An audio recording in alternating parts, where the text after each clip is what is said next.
Presiden Joko Widodo dan Menteri Kesehatan Terawan Agus Putranto mengumumkan langsung kasus corona pertama di Indonesia.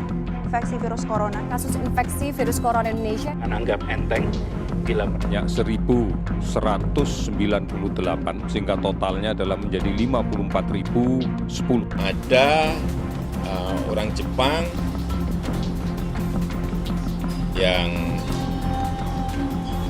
ke Indonesia, kemudian tinggal di Malaysia dan dicek di sana ternyata positif corona. Indonesia also has the most number of coronavirus deaths in the region, second only to China. Coronavirus merupakan keluarga besar dari virus yang menyebabkan penyakit pada manusia dan hewan. Pada manusia, menyebabkan penyakit infeksi saluran pernafasan, mulai dari flu biasa hingga penyakit yang serius seperti MERS dan SARS. Coronavirus Disease 2019 atau COVID-19 adalah penyakit jenis baru yang belum pernah diidentifikasi sebelumnya pada manusia. Coronavirus adalah zoonosis atau yang ditularkan antara hewan dan manusia. Kalau tadi kita sudah membicarakan tentang pengertian COVID-19, maka sekarang kita akan membicarakan tentang sejarah COVID-19. Pada tanggal 31 Desember 2019, WHO China Country Office melaporkan kasus pneumonia yang tidak diketahui etiologinya di kota Wuhan, Provinsi Hubei, China. Pada tanggal 7 Januari 2020, China mengidentifikasi pneumonia yang tidak diketahui etiologinya tersebut sebagai jenis baru coronavirus atau coronavirus disease COVID-19. Pada tanggal 30 Januari 2020, WHO telah menetapkan sebagai kedaruratan kesehatan masyarakat yang meresahkan dunia.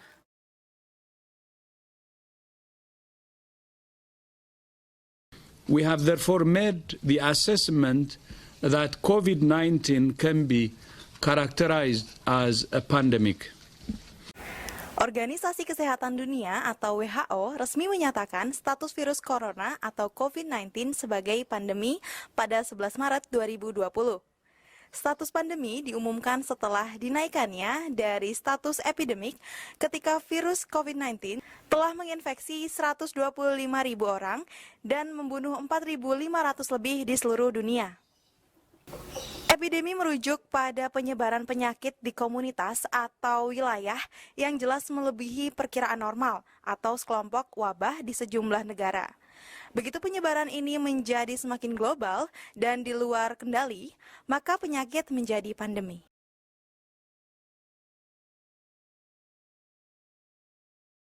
Laju penambahan jumlah kasus penularan COVID-19 memperlihatkan grafik yang terus menunjak. Hingga Jumat sore 31 Juli 2020, total kasus positif terinfeksi corona di dunia telah mencapai 17.106.007 orang dengan angka kematian secara keseluruhan yaitu 668.910. Data ini merupakan data terakhir dari WHO. Di antara lebih dari 200 negara yang dilanda pandemi, 5 negara yang terdampak paling parah dan memiliki jumlah kasus terbanyak di dunia yaitu yang pertama Amerika Serikat, yang kedua Brazil, yang ketiga India, yang keempat Rusia, dan yang kelima Afrika Selatan.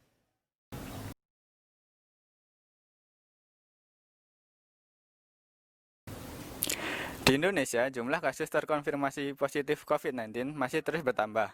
Berdasarkan data yang dihimpun hingga Jumat 31 Juli 2020 pukul 12 WIB, diketahui ada penambahan 2.040 kasus COVID-19 dalam 24 jam terakhir. Penambahan itu menyebabkan total ada 108.376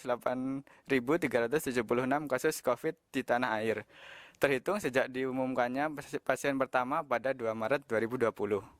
Berikut ini adalah grafik penambahan kasus COVID-19 di Indonesia. Bisa dilihat setiap waktunya semakin bertambah.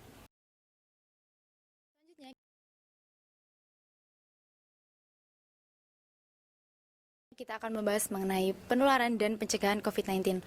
COVID-19 dapat ditularkan dari yang pertama, droplets. Apa itu droplets? Droplets adalah tetesan cairan yang berasal dari batuk dan bersin. Yang kedua, kontak pribadi. Kontak pribadi ini seperti menyentuh dan berjabat tangan. Yang ketiga, menyentuh benda-benda dengan virus di atasnya, kemudian kita menyentuh mulut, hidung, dan mata, itu akan mempermudah penyebaran COVID-19. Oleh karena itu, COVID-19 dapat dicegah. Untuk mencegah penyebaran COVID-19, kita perlu memperhatikan protokol-protokol kesehatan, yaitu Yang pertama, mencuci tangan sebelum melakukan aktivitas. Pastikan mencuci tangan dengan sabun dan air yang mengalir. Jika kesulitan untuk mencuci tangan, kita juga dapat menggunakan hand sanitizer. Yang kedua, mengurangi bepergian. Jika terpaksa, selalu gunakan masker dan menjaga jarak aman. Menjaga jarak aman di sini yang biasa kita sebut dengan physical distancing. Selanjutnya, jangan menyentuh mata, hidung, dan mulut. Hal ini dapat mempermudah penularan COVID-19. Lalu, saat kita batuk dan bersin, tutup mulut dan hidung dengan siku atau tisu. Yang terakhir, jika menunjukkan gejala-gejala COVID-19 seperti demam, batuk, dan kesulitan bernafas, segera hubungi tenaga medis.